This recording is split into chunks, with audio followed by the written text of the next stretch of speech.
The 2024 Pro Farmer Crop Tour is presented by Pioneer, combining cutting-edge research with one of the largest local testing programs in the industry to help farmers succeed. Pioneer, what's next happens here. By Zetavo soybean seed, distributed exclusively by BASF, and by New Leaf Symbiotics, science-led, performance-driven, and data-backed, offering biostimulants for corn, soy, cotton, and peanuts, and a revolutionary new bioinsecticide for corn rootworm. The international sponsor for Crop Tour is the U.S. Soybean Export Council.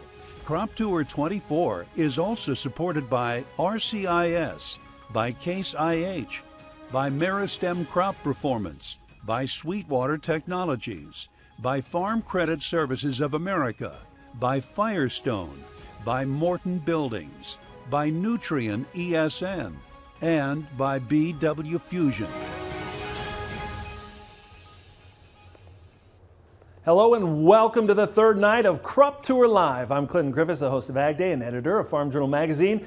And we have a lot to get to, though, as scouts had the monumental task of seeing if USDA's predictions of big corn and soybean crops for Iowa and Illinois would hold water. Now, folks, now taking a break this evening, grabbing a bite to eat and learning about what fellow scouts saw and heard on the tour. Now, in the West, today's destination was Spencer, Iowa. The East now meeting on the other side of the state in Iowa City as the two legs draw ever closer together.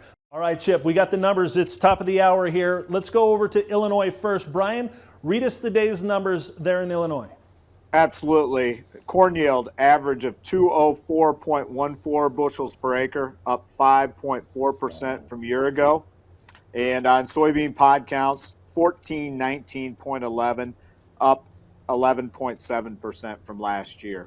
Talk to us about these numbers. What stand out to you? What help bring these about, and how big are they?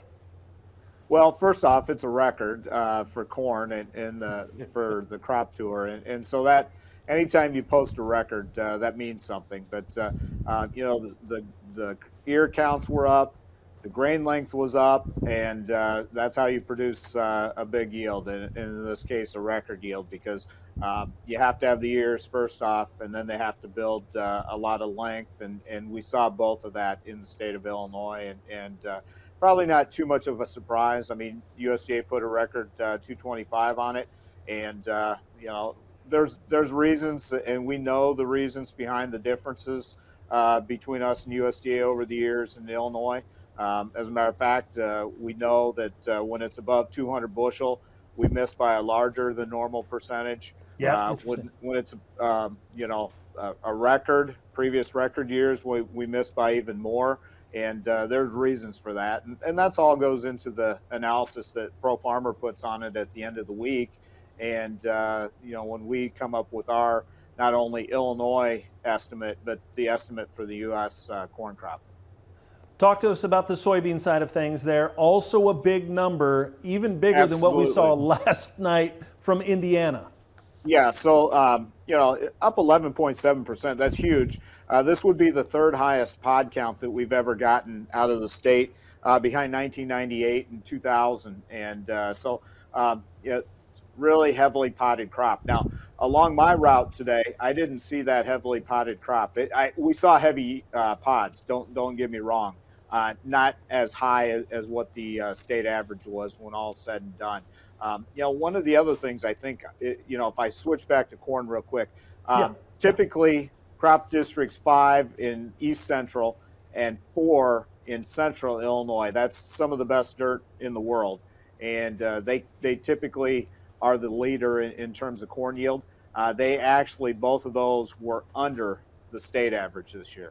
Absolutely. All right. Well, we obviously Illinois putting up some really big numbers. Let's go beyond those numbers and see what it looked like out in the field today. Farm Journal's Tyne Morgan following the eastern leg as it rolled from Bloomington, Illinois into Iowa City, Iowa tonight. She has her report. Well, all eyes were on Illinois leading into Crop Tour. That's because USDA printed that 225 bushel per acre statewide yield estimate in its August report. And scouts knew if Illinois really does have that big of a corn crop this year, they would have to find a consistent crop everywhere. Instead, scouts found disappointment and some really big yields. Eat your Wheaties if you're going to pull these beans out.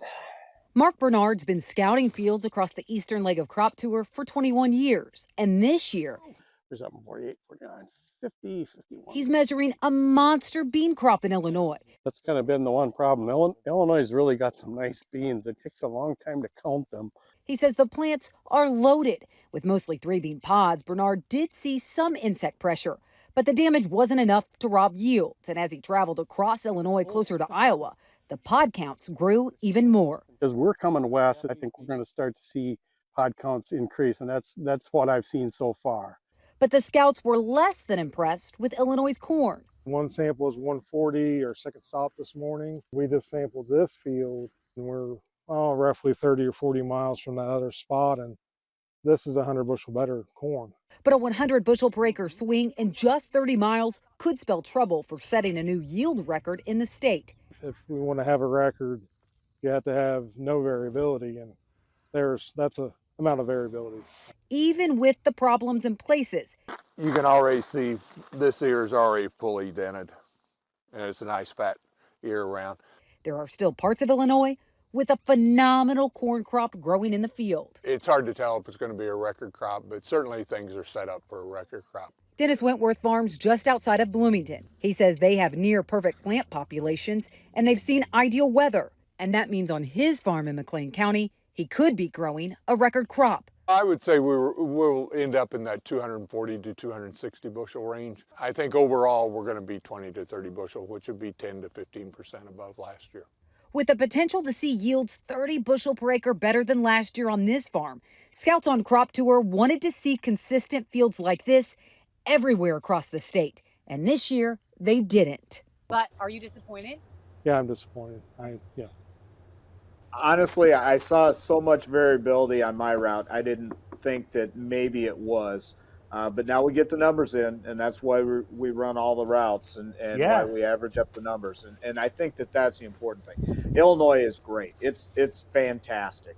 And it put in a lot of work early so it doesn't have to do so much into the finish. It's got a lot of the work already done.